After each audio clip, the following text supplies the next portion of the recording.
Coming up, we'll meet a rising star swimmer and a shining star coach who are breaking records at BU. Track and field senior shot putter Fred Liu talks about his time as a Terrier. And the Amontes continue their on-ice family legacy. It's all next as we let the dogs out on this episode of BU Terriers Unleashed.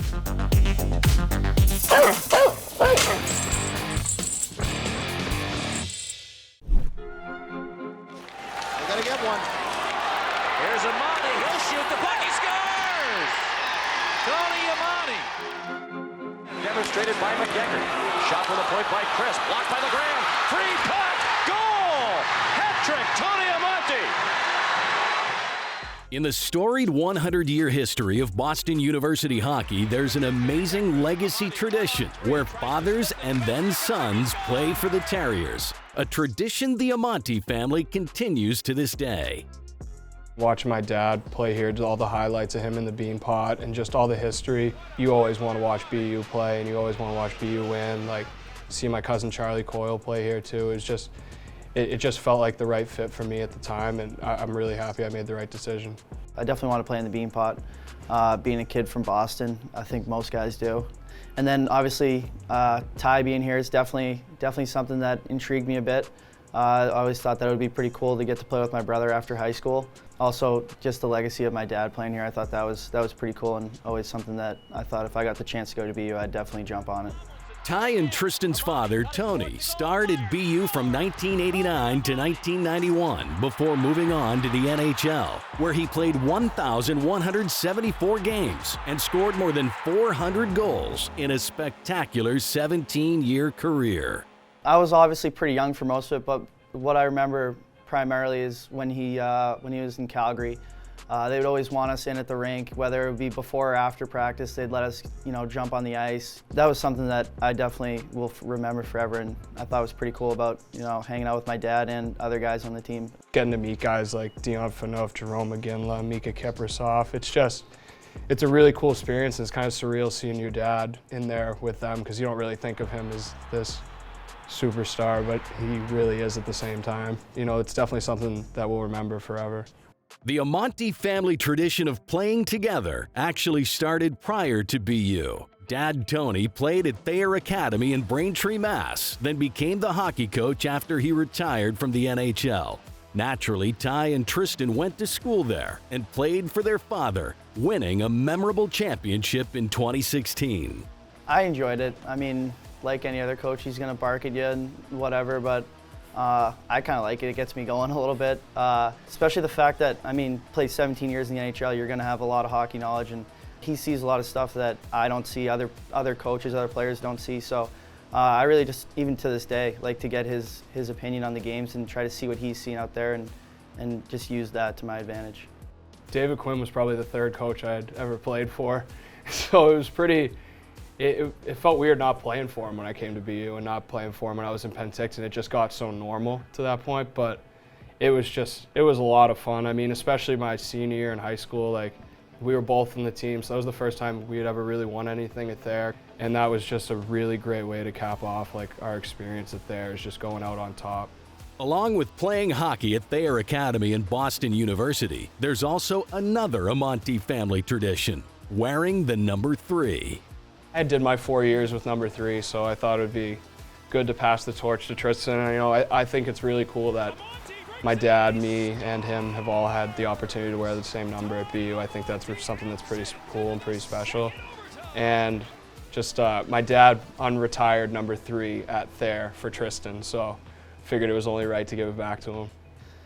I definitely think it's pretty cool, but I think he's playing it off like he's a bit nicer than he is. I think he was feeling a little bit of bad juju with the shoulder injury, so he mixed it up and went with 33. But yeah, definitely something that's pretty cool. Obviously getting to wear the same number that my brother and my dad both wore here is something that's definitely special to me and something that I take a lot of pride in. While Tony Amonte rightfully gets a lot of credit for his son's hockey success, Ty and Tristan make it clear there's someone else who's equally responsible. Their mom, Lori.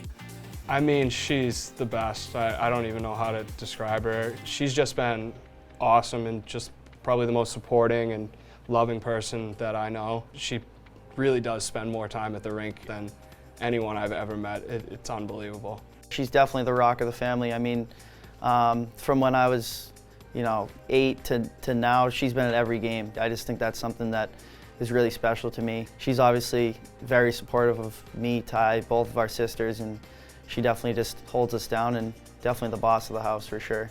After an up and down first half to their season at BU, the Amonte brothers believe the team has now come together and that the Terriers are primed for success down the stretch. I can see it and I can feel it that we've been getting better every single week. And I think, honestly, we're going to continue to do that, especially getting guys back healthy. I mean, that's a big one. We've had injuries up and down the lineup through the whole year, so I only see us getting better every week and just working on the simple things, and I think that's going to pay dividends in the long run. I feel like we've been competing really hard lately, and it's starting to show off in the UMass series, the Northeastern series, last weekend, and a couple of victories. I think as long as we keep rolling and keep moving forward and not taking steps backwards, we'll continue to get better. Coming up next, it's time to hit the pool with international swimming superstar Sezin Eligul, who in short time is already breaking several BU swimming records. Stay with us.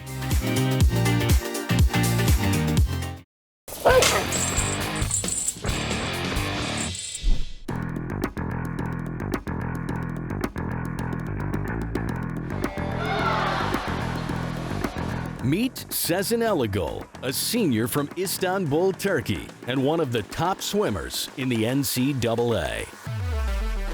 I started swimming when I was like 8. My mom really encouraged me to start it. I was a gymnast at first.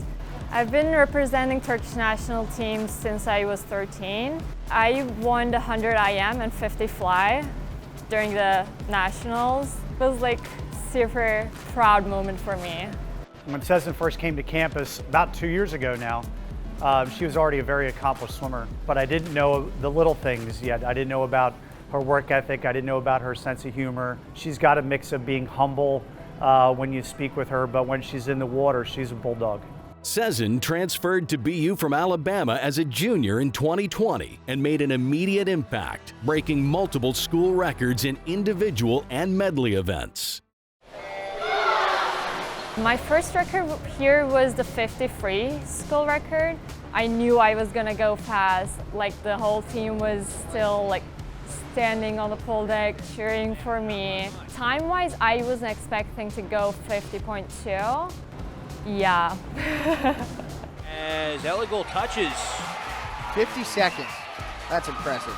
I think the most meaningful was the 100 backstroke, because I broke that during the relay event, which meant a lot to me. It was the first time I was racing for my team. Watching my race video like over and over again, like seeing my teammates cheering inside of the pool for me. That was super meaningful. Division I collegiate swimming is an especially demanding sport, and Sezin also competes internationally for her native Turkey. However, her world-class work ethic and attitude never waver, regardless of her grueling schedule. Sezin has never missed a practice since she's been here. She missed the morning swim after the European Championships because of the time change, but she was at lift. She had raced 2 days before. She could have taken that whole day off and been like, Bill, I need to rest, but she didn't. I know the practices are gonna be tough almost every day. Swimming is kind of a sport that you have to be fully present every day. You have to be in a ready-to-go mindset every day. Even if you're like at your 90%, that is not gonna be enough. Coming to Boston from a different program and a different country could make for some serious issues for any student athlete, but Sezin has found a way to navigate the adjustment beautifully. The culture is really different. Like the food is different, the relationships are different, but like I didn't have a hard time adjusting to it. She's like a mom to us, to our roommate. She cooks for us. I'm not super good at cooking, but I know how to cook to survive. I love kebab. We also have Turkish ravioli, Turkish pizza. I mean, they obviously have different names in Turkey, but that's how you would know, maybe. Yeah, I love Turkish food. I brought her to dim sum one time and like she really enjoyed it. I haven't tried Turkish food yet, but like I hope she brings me sometime, yeah. Sezin Starr has shone brightly in her time on Commonwealth Avenue. She's obviously found a home at Boston University. And while her results to date have been impressive, the future appears to be even brighter. There are so many opportunities that BU provided me. It's the people that makes it special for you. They make you feel like you are one of them, like you are a Terrier. I think she's got a great opportunity to continue on post-college, to represent Turkey and just to compete at whatever level beyond this. There's no end in sight just as of yet for her career internationally. I think that she's got it in her head to go even significantly faster down the road. She's also very humble, like she's the star of the team. I appreciate every single one of my teammates. I appreciate my professors. I appreciate my coaches. It's mostly the relationships I build here. I also like being in a big city too.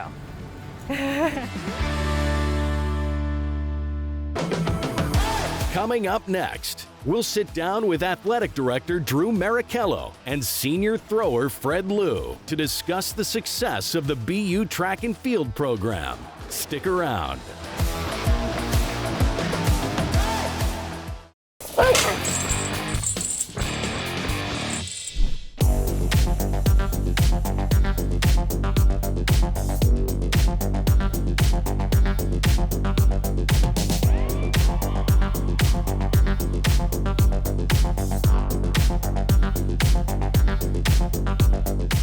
Here with Fred Liu. Fred's a senior, member of our track and field team. He's a thrower, and he is from Shanghai, China.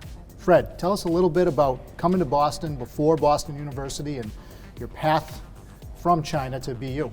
At first, my parents, they were thinking about making me attend an international school in Shanghai. My high school was in Brighton, so it's kind of down the street. During my entire time in high school, I kind of just thought that I would end up in a school in Boston. The fact that I got accepted was pretty exciting. You grew up in Boston, so do you always think you end up back here? No, I don't think it was by a grand design. I think there's some luck and good fortune that goes along the way, but I used to come to games at Walter Brown Arena, and I come to Nickerson Field and saw the old USFL team play there, and I didn't think I'd come back here, but this is definitely home. What would you tell somebody who's never been to one of our indoor track invitationals? We have probably the fastest indoor track in the world. It's very packed, very loud, and you get to see some really cool stuff. So I remember my freshman year was the world indoor mile record getting broken. So that was pretty cool. I remember that day, like ESPN was there. The record since 1997. Do you remember the world record time in the mile? It was like 3:47. 3:47, right? Yeah. That was unbelievable. 3:47.02. They're celebrating in Boston. So you're a thrower, and I think our throws unit has made great advancements over the past couple of years. What can you say about the development of that unit? The biggest thing that either with Coach Jerome or Coach Cartwright or now Coach Sanders, we're trying to build a culture here. If you show up every day, like support your teammates, your training partner, and be there for each other, hold each other accountable, that goes along with it to make the whole program better. What would you say Coach Sanders' biggest impact on the program has been? Coach Sanders always say, be the standard, be a lead, be you. I think that's just something like I think about every day, not just on the track, but also like in school. Sometimes you can't just be like, okay, I just gotta pass this exam, pass this class. It's more like, okay, I gotta, do better than that. What's the coolest moment that you witnessed at the TTC for one of the indoor meets? I think there are two that come to mind, and one was the 3:47 mile, which was just incredible to see. The other one was, I think, in the 5,000 when Galen Rupp was running. 5K record on the line, and we are off. Here we go. I just remember the roar. It was so loud. They are under pace. Woo! The place was packed. 12:30. And just the roar as he set the record. It was unbelievable. 13 flat. 13:01. Wow! A new American record by 6 seconds. What would you tell an incoming freshman about Boston University? How would you describe it to them? The student population is very, very diverse.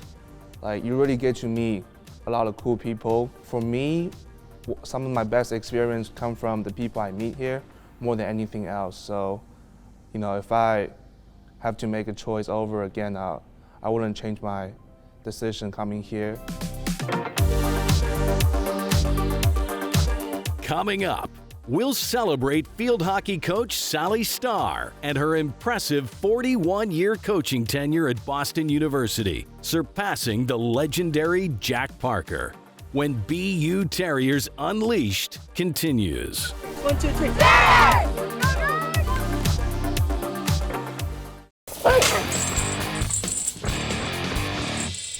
1, 2, 3. Yeah!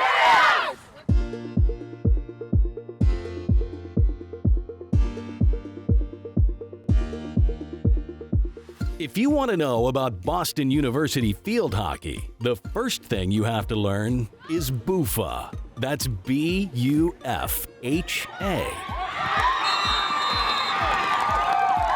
We like to call ourselves BUFA. BUFA was something an alumni created a while ago, and it stands for BU Field Hockey Association. I think it's honestly a culture that you can't find anywhere else, and we're like a band of sisters, which is really special to me. Scores! The driving force behind BUFA is Sally Starr, who recently completed her 41st season as head coach of the team, surpassing the legendary BU hockey coach Jack Parker to become the longest tenured coach in Boston University history. One of the greatest coaches that we've had here at BU, definitely one of the best people that we've had here at BU. She's just a great person to be around and has touched hundreds of lives. I'm here to recognize Sally Starr in her 41st year of coaching at Boston University. You know, quite honestly, when Drew asked me, you know, how many years I've been here, I thought I was up in the upper 30s somewhere, and you know, I really don't pay much attention to that. And then when it was actually 41. Was kind of amazing. I have so much respect for Jack and what he accomplished here at Boston University, and the way that he conducted himself, and the love of the game that he had. I think is probably the one thing that really binds us together. But definitely he had a passion for the hockey game and his athletes, and I have a passion for the hockey game and my athletes. She may go 42, she may go 43, who knows what the number is. And the great part about this, Sally, is you're never going to have to remember the number now. You will never have to remember the number. If somebody asks you, how long have you coached at BU? All you have to say is, more than anybody else.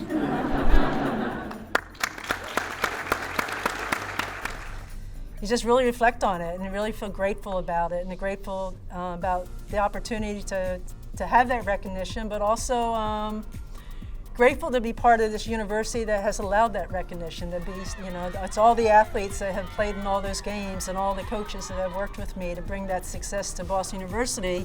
It's a tribute to me, but it's also a tribute to the Boston University hockey program and all those athletes that played for me and coaches. It was definitely a very special moment for me.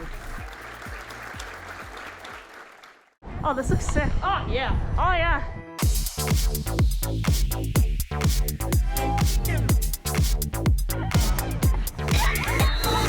In Coach Starr's 41 years, the BU field hockey team has won a combined 29 tournament and regular season conference titles, as well as 14 NCAA appearances, among many other accomplishments.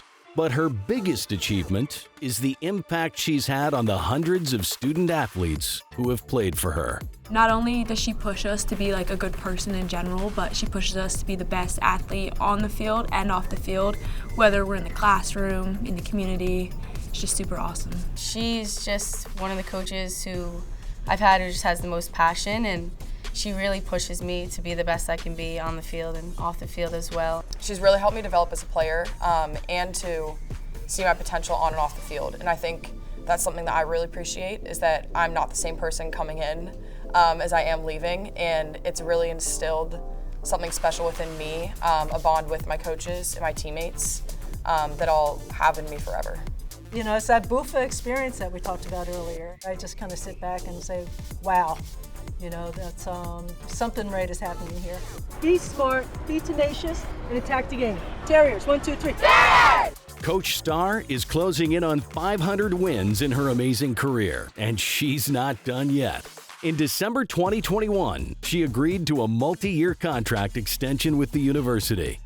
A highlight of my day is walking up on that field and seeing, 20 athletes up there, looking forward to be challenged, to have fun, to laugh. And I think as a coach, I want to be better tomorrow than I am today. Coaches say it all the time, but I truly believe it's one game at a time, and it's one practice at a time, and let's just keep getting better and better and better and see what happens. Hey ladies, last time away from home. Let's have a good one. I definitely thank President Brown and Drew for giving me the opportunity to continue to do what I love. I feel very fortunate to have this opportunity to work at a world-class university, and I feel to have the opportunity to continue to do that for a couple more years, because I still love what I'm doing. And I think I'm still pretty good at what I'm doing.